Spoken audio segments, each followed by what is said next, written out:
Nous sommes toujours en direct de la Coupe du Monde Subbuteo après cette première mi-temps d'observation. Alors, quelles impressions? Ah, il faut maintenir la pression. Parfaitement. Subbuteo, on s'y croirait.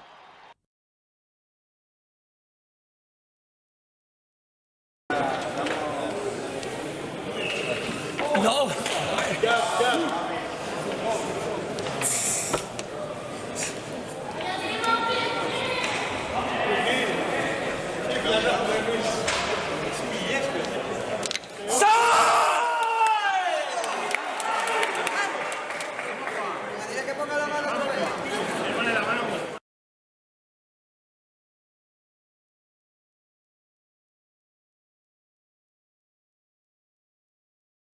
He always beat me at Subbuteo, cause he flicked a kick and I didn't know. Oh my perfect cousin, what I like to do he doesn't.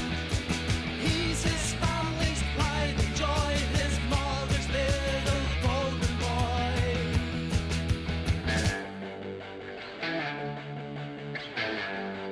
Bonjour à tous, nous voici aujourd'hui à Rome pour la Coupe du Monde de football de table. Alors je suis avec Skander Farza, mon coéquipier de Celtic Combourg. Juste pour voilà, moi j'ai joué en individuel hier, c'était un petit peu difficile les débuts de l'Ukraine. J'ai perdu mes 3 matchs, j'ai perdu le premier match 8-1 contre Lattore, un Italien. Ensuite j'ai perdu 6-1 contre Christian Haas, un Autrichien. Et ensuite 4-1 contre Marcel Schulz. Donc j'ai pas passé le second tour. En revanche, Skander, toi, parle-nous déjà de l'individuel. Déjà, je voudrais que tu te présentes, on va commencer comme ça. Puis je voudrais que tu te présentes toi, comment tu as découvert le football de table. Et ensuite, donc, on parlera de tes matchs d'hier et on parlera ensuite de l'équipe de Tunisie. D'accord. Bonjour à tous, donc moi je m'appelle Skander Farza, je suis membre du club du Celtic Combourg en Bretagne.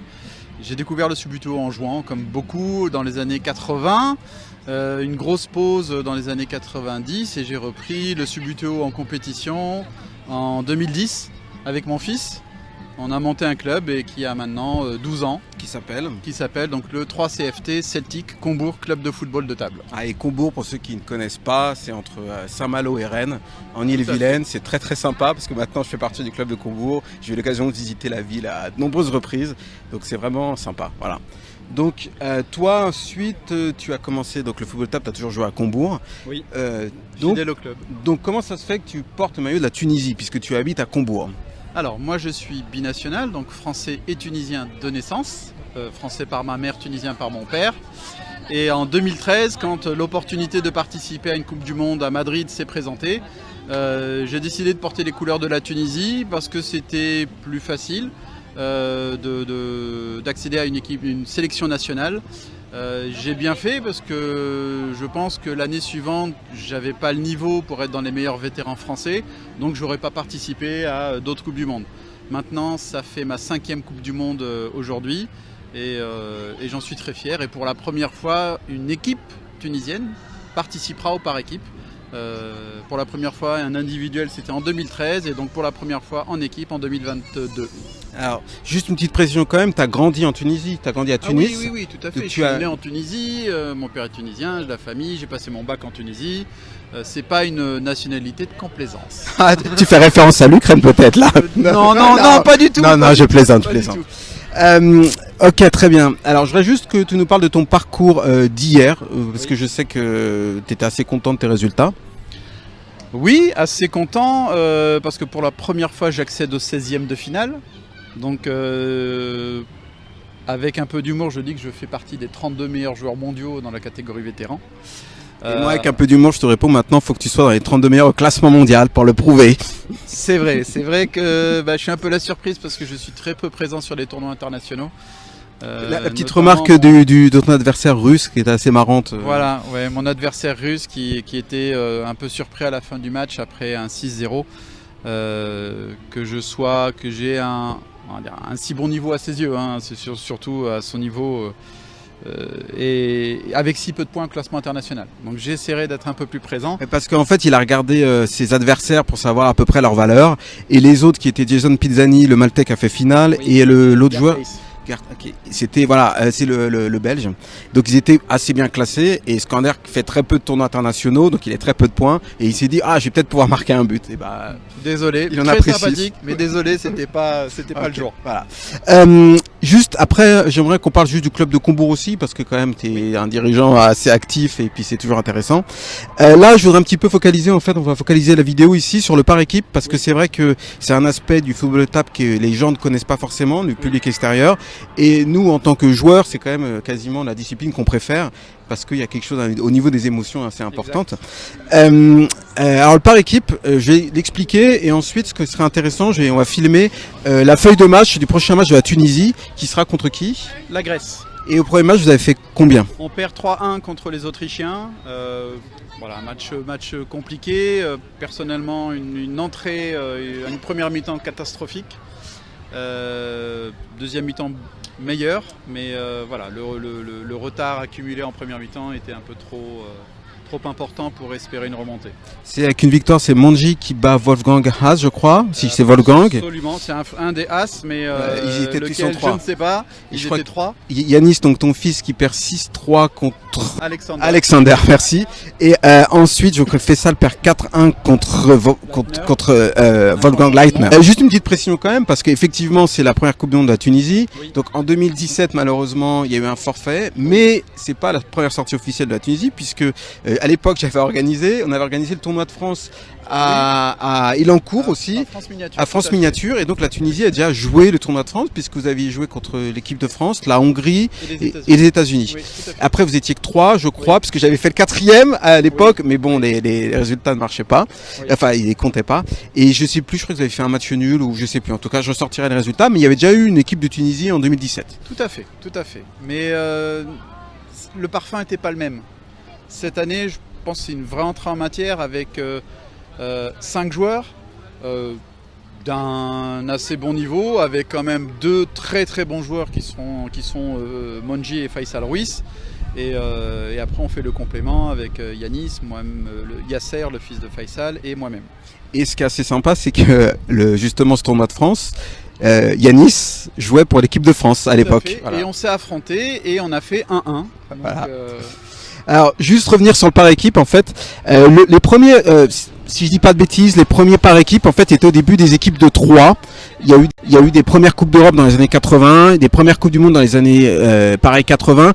Mais les règlements étaient un petit peu différents parce qu'il y avait 2 joueurs open et avec un joueur junior à chaque fois. Ensuite, il y a eu des nouvelles catégories qui ont été organisées. Ensuite, il y a des équipes de 4, mais avec une féminine, un jeune et 2 open. Et puis, je crois qu'après, c'est lors des premiers tournois internationaux de Sucy-en-Brie, on va dire dans les années début 94-95, où là, on a commencé à avoir en fait 4 joueurs contre 4 joueurs et avec tirage au sort la feuille de match. Donc, comment ça se passe en fait? Vous avez 4 joueurs qui s'affrontent sur 4 tables différentes. À chaque fois qu'il y a une victoire sur un terrain, ça rapporte 1 point pour l'équipe. S'il y a match nul, c'est 0 point. Donc en fait, les scores peuvent pas dépasser 4-0, mais on peut avoir des scores de 4-0, 3-0, même 0-0 si on a des matchs nuls sur tous les matchs. Et ce qui est assez sympa, c'est qu'il y a la possibilité de faire entrer un joueur à la mi-temps. Donc en fait, on garde un joueur sur le banc qui peut rentrer à la mi-temps. Et je crois que même maintenant, on a 2 joueurs. Et de plus en plus, on parle de l'idée de pouvoir donner la possibilité de faire entrer un 6e joueur en cours de match pendant la seconde mi-temps. Parce que le par équipe, c'est vraiment quelque chose au niveau de l'émotion. Voilà, on est vraiment chacun sur sa table, mais les résultats circulent. Voilà. Donc, en fait, si on veut résumer le par équipe, c'est la Coupe Davis, sauf que les 4 matchs se jouent simultanément. Et justement, puisqu'on joue ensemble au club de Combourg, on a fait au championnat de France, on a terminé à la 6e place, je crois. Que tu nous parles du club de Combourg, un petit peu de l'histoire et voilà comment ça fonctionne, puisque t'es quand même, t'es pas le président. Non, pas en ce moment. Je suis pas le président, pas tout le temps. Il faut un peu changer l'équipe. Peut-être un jour prochain, mais voilà. Pour le moment, c'est pas le but. Mais je reste un membre actif du club. Alors, combien il y a de joueurs actuellement? On est à peu près, on est un peu moins d'une dizaine. Hein. On est à peu près 8 joueurs. On espère avoir des jeunes à rentrer cette année. On verra ça normalement vendredi prochain, parce que c'est la rentrée du club. Donc on va voir si les contacts pris lors du forum des associations ont porté leurs fruits. Par rapport au club de Combourg, la genèse, c'est, en fait, il est né dans mon sous-sol. puisque mon fils qui venait d'avoir 9 ans était très fan de football. Et donc j'ai sorti la table, mon vieux tapis, que j'ai refixé sur une planche. On a commencé à jouer, ça lui a plu. L'idée est venue de créer un club avec un contact improbable trouvé dans cette petite ville. Le club est né. Tu peux le nommer? C'est Doudou pour le nommer. Donc c'est Patrick Honoré, mais tout le monde l'appelle Doudou. Donc c'est le trésorier qui est trésorier depuis la naissance du club. Le contact que tu as mis sur Le Bon Coin, c'était les débuts du Bon Coin. C'était le Bon Coin, tout à fait. Et en fait, c'est comme ça qu'il est venu. Ah oui, et moi, je t'avais déjà vendu du matériel, il me tout semble, à fait. des équipes The Go, tout à fait. sur eBay à l'époque. Monsieur Dragonaut. C'est ça. Ah, donc, et la première fois où je t'ai vu, donc en sortie officielle, donc c'est une Coupe de France. Raconte-nous cette Coupe de France. Alors, ma première Coupe de France, c'était à Montivilliers en mars 2011. Donc c'était à 8h30 du matin. Donc je me suis levé à 4h. J'ai fait 4 heures de route. Je suis arrivé à 8h. J'ai fait mon premier match à 8h30. J'ai perdu 1-0. J'étais éliminé. Contre qui?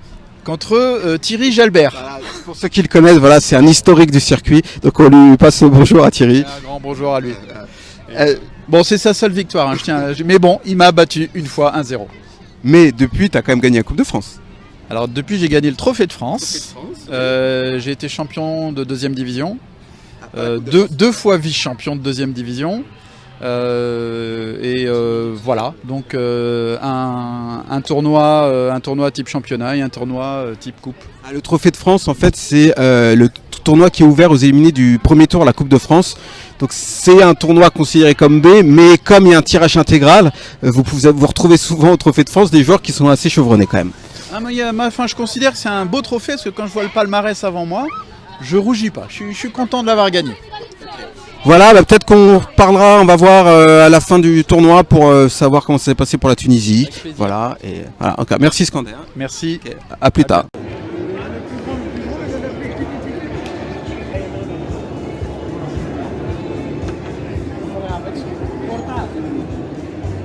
Round 4 start.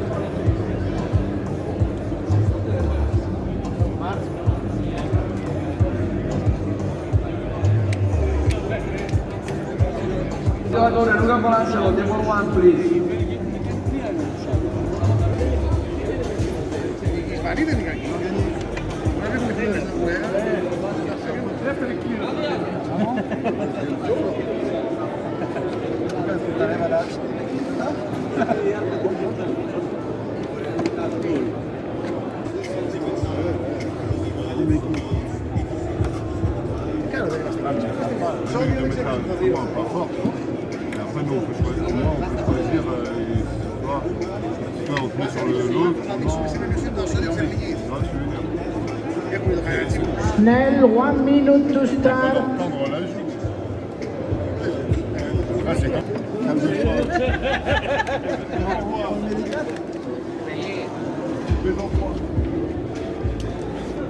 Άντε, γιατί μαλακίζονται.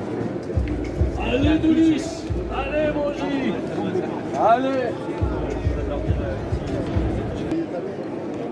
In Roma, play in Roma. Yeah, fucking Ascoli. Bastardi di Ascoli. Θα πας να γίνεις τιμήσιος. Και από αυτό δεν μπορείς να χάσεις. Κουτί. Ούτε εσύ μπορείς να το φέρεις αυτό.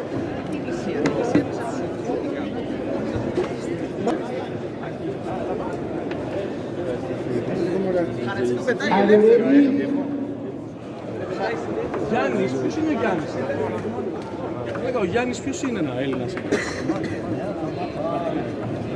Ο Γιάννης Αγιάννης. Λέγα, βλέπεις Φάρσα Γιάννης? Γιάννης Αγιάννης. Λένανε, δεν είμαι δύο.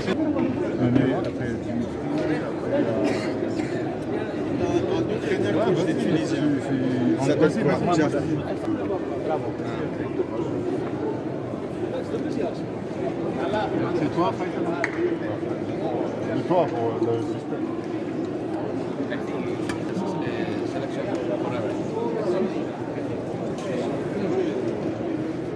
Τι σου ήρθε?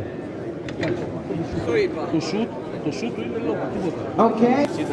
Yes. How many things? I think we are 16. You have one division? Are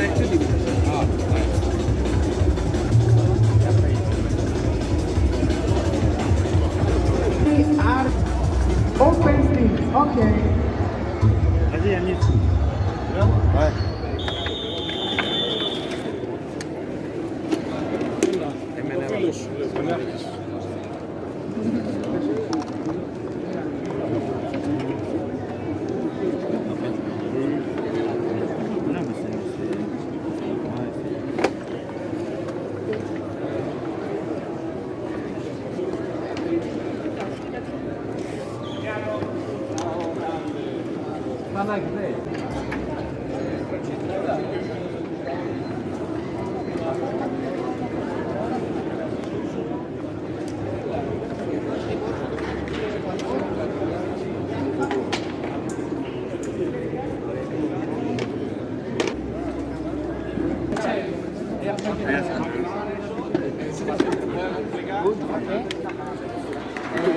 Verhagen has the problem. This is area.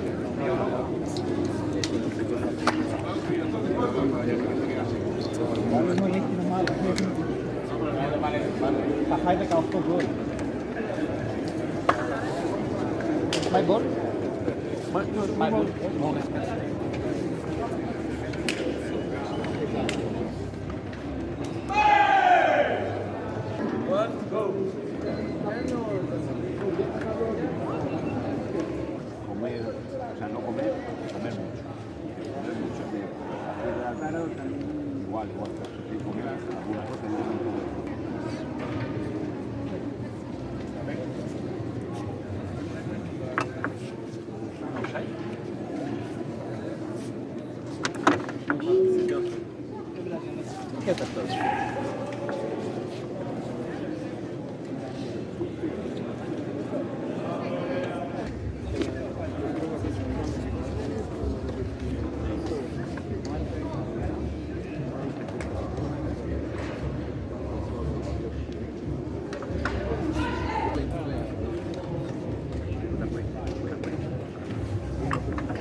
Έλα ρε μαλάκα!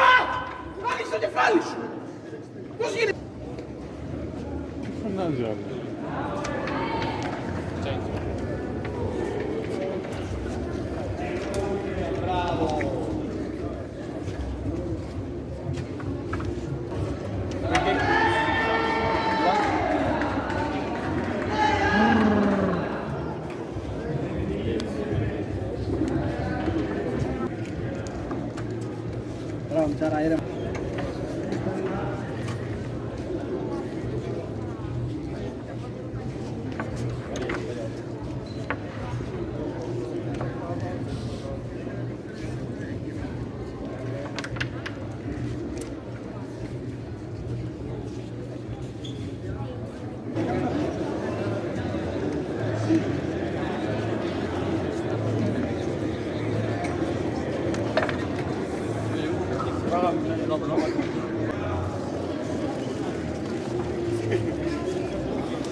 secondes, les gars. 15 secondes. 10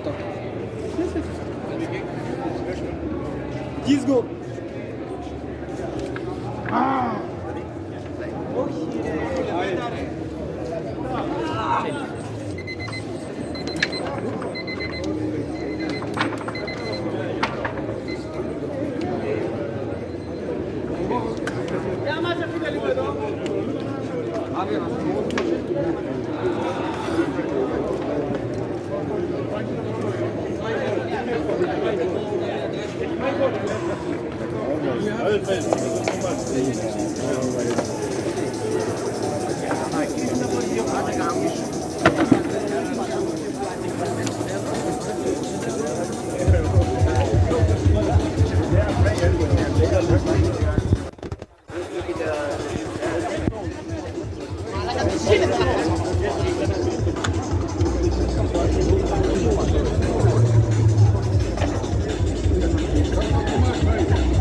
Allez les gars, c'est quoi?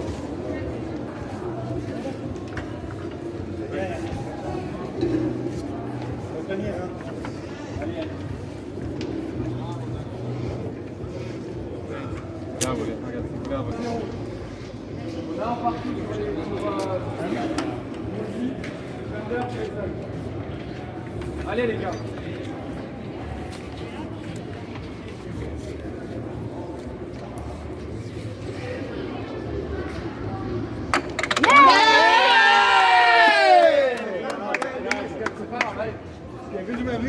Allez, Stan, allez.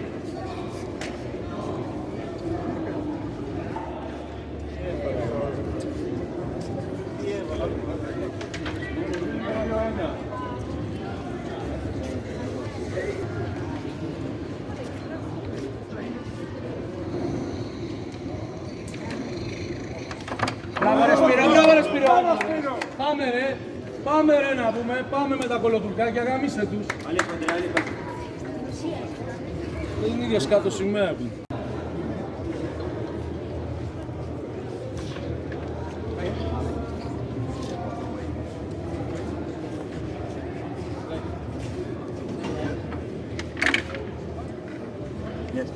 Ψηφομάχος,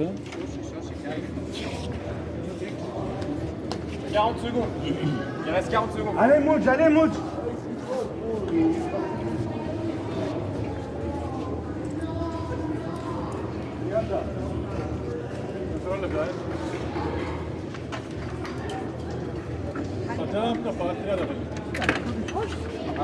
« 20 secondes.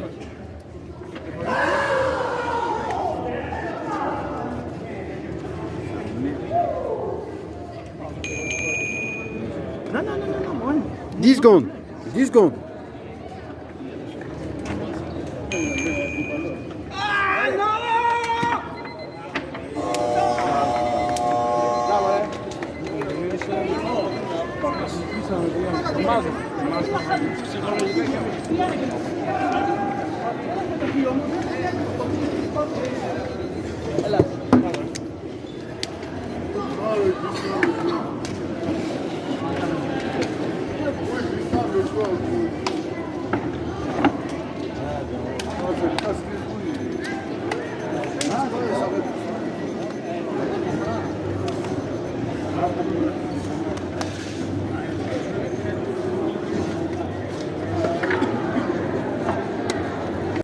Donc Skander, on a vu les images du deuxième match par équipe contre la Grèce. Alors raconte-nous tes impressions. Jouer les Grecs, c'est toujours très compliqué. Le match de l'Autriche était déjà bien. Contre les Grecs, c'était pas un match évident. On perd au final 3-0. Tu as joué contre Vlassopoulos, non? Oui, c'est ça. Qui a fait demi-finale en Open, je crois. C'est possible. Mais c'est vrai que j'ai peut-être un tort, c'est que je regarde pas suffisamment l'historique de mes adversaires. Après, l'historique, c'est pas forcément plus important maintenant, c'est peut-être plus les styles de jeu, et ça, faut regarder. Ça, je regarde pas, je dois l'avouer. Ouais. C'est... Après, ça peut être des bons côtés aussi, parce que comme t'as pas d'a priori, tu joues aussi. Voilà. C'est ça, je vais garder ce bon côté. Et donc, le dernier match contre les États-Unis, pareil, là, donc, une nouvelle défaite. Très formateur, on perd 2-1, mais j'ai beaucoup appris sur mon match. Alors, déjà, pour ceux qui en doutent encore, le football de table, c'est un sport, même s'il n'est pas reconnu en tant que sport. À la fin de la journée, je peux vous dire qu'on a les mêmes sensations qu'un match, je dirais peut-être de football.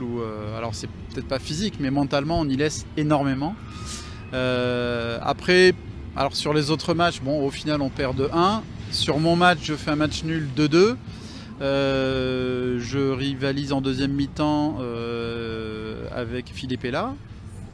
Tu fais un partout sur le finalement. On fait 2-2. Un 2-2 donc du coup, ok. On fait 2-2 et voilà, c'est des matchs qui sont pas faciles à arbitrer parce qu'on joue avec des joueurs qui jouent leur va-tout. On est un peu border un peu à la limite avec les règles, avec le fair play. Mais voilà, à un moment, faut se faire violence aussi. Et si on est plutôt un joueur 100% fair play, des fois, il faut peut-être accepter de descendre la barre à 80. Alors c'est ma prochaine question, c'est justement la petite différence, les sensations du par équipe et de l'individuel, vraiment. Est-ce qu'il y a... Voilà. Alors oui, dans le par équipe, il y a vraiment une notion de groupe. On ne joue pas pour défendre son propre résultat sur son match. On se bat pour défendre un résultat d'une équipe. Donc effectivement, on va être un peu plus dur, un peu plus roublard. Jouer à contre-jeu parfois, c'est-à-dire si on a un jeu offensif, mais qu'on vous demande de garder le ballon, parce qu'on a un 5e homme qui va vous donner des directives. Et si vous dites garder le ballon, faut garder le ballon. Vous avez envie de marquer, vous avez envie d'aller vers l'avant, mais si vous menez au score, vous devez garder le ballon. Alors, c'est peut-être ce qui nous a manqué, un 5e homme qui va bien connaître les règles. Un peu d'expérience, que c'est vrai qu'il y a Yanis qui revenait après 2 ans sans jouer. Yasser qui a peu d'expérience aussi. Voilà. Je pense qu'on n'a pas à rougir de notre prestation. Il y a peu de temps, on aurait pris 3 fois 4-0, pardon, et on serait rentré à la maison. Là, on n'a pas à rougir de nos prestations. Il n'y a pas eu de score fleuve. Voilà, je pense que on est à la 4e place. On aurait peut-être pu prétendre à une 3e place. Mais voilà, ça s'est plutôt bien passé dans l'ensemble. Donc prochain rendez-vous dans 2 ans, la prochaine Coupe du Monde en Angleterre, ça fait loin quand même. Ça fait loin en termes de temps, oui, mais on a des joueurs qui vont continuer à jouer en individuel. On va essayer de faire du par équipe. Alors ce ne sera pas à la Tunisie, ce sera en club. Mais oui, on va tout faire. Organiser des matchs amicaux aussi, ça pourrait être une idée, éventuellement. Aussi, si géographiquement c'est possible, contre l'Ukraine par exemple. La crème, petite triangulaire Ukraine, France, Tunisie. Exactement, ouais, ça sera avec grand plaisir. Voilà, donc on va se quitter là-dessus. On va voir les images des podiums des individuels. Voilà, donc on va quitter Rome et puis je vous dis tous à très bientôt. À bientôt.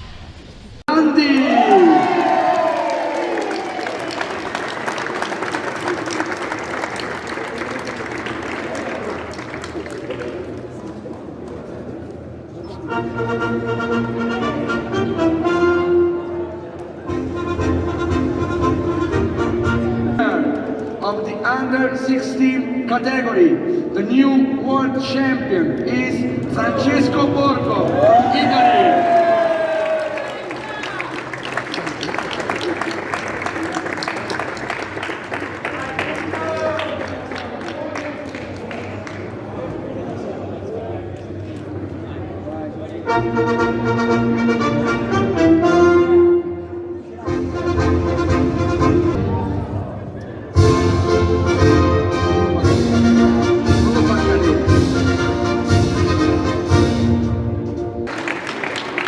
Congratulations.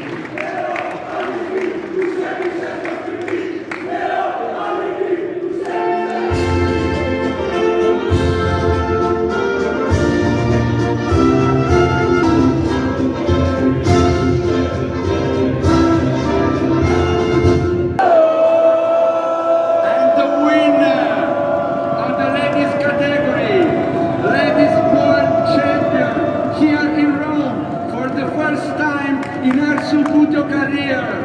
From Italy, Eleonora Buttitta.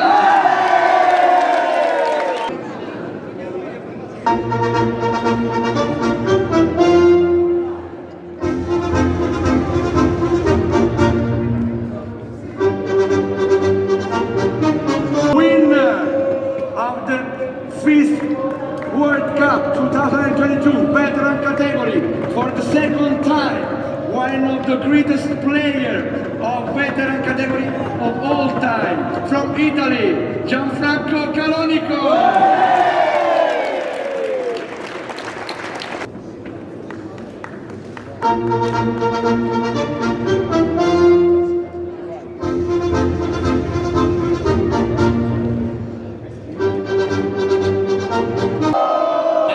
winner of the FIS World Cup here in Rome, the four-time Italian champion and for the first time world champion from Italy, Luca Colangelo. Vai Luca!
Winners en mort subite.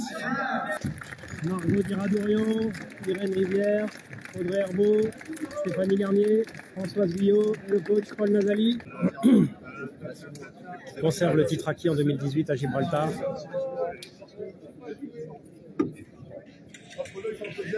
Les médailles sont remises par Steve Detry, président australien de la Fédération internationale.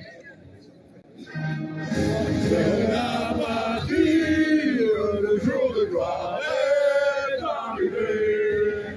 Contre nous de la tyrannie, l'étendard sanglant élevé, l'étendard sanglant élevé. Entendez-vous dans nos campagnes, sur ces féroces soldats qui viennent jusque dans nos bras, égorger nos fils et nos compagnes. Aux âmes citoyens, tombez vos bataillons, marchons.